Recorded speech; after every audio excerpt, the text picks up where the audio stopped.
the data that came in over the weekend all missed analyst estimates, which suggests that analysts are still sort of overestimating the strength of the Chinese economy right now. Then when you drill down into some of those numbers, the evidence is even more discouraging. So industrial output, 6.1%, was sort of skewed by very low numbers last year, so that bump is maybe less than it appears. Also, inflation data from last week skewed by high pork and food prices. So it does appear there's sort of gathering evidence that the economy is worse off than it seems.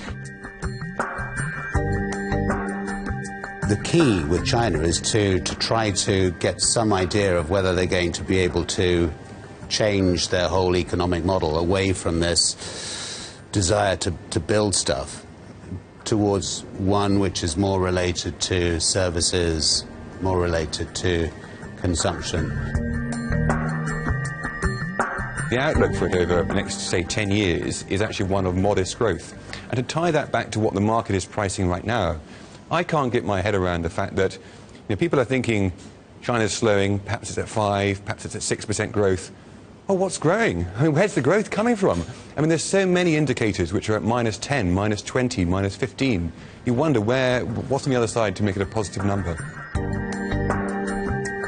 Consumers in the West actually benefit from a lot of the bad news that's coming out around commodities, oil, resources, Chinese devaluation. In a sense, that's all good for us consumers in the West. So we've been investing in retailing companies, in the internet service providers, those kind of companies.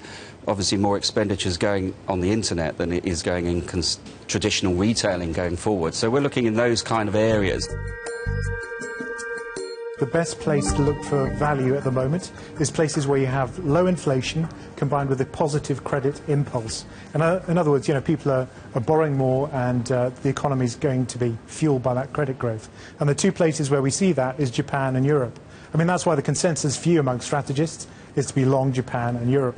So I think that disinflation theme is a big one. I think it's going to be long-lasting.